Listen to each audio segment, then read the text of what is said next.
Assalamu alaikum, урматтуу мекендештер, урматтуу мусулман бир туугандар. Бүгүн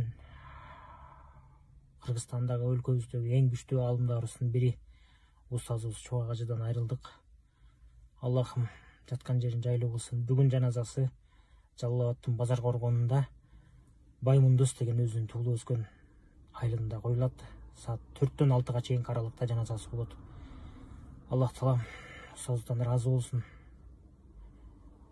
Дуа кылыңыздар Кыргызстаныбыз үчүн, ислам дини үчүн. Ушундай бир орду толгуз чоң салым кошкон инсандардын бири эле.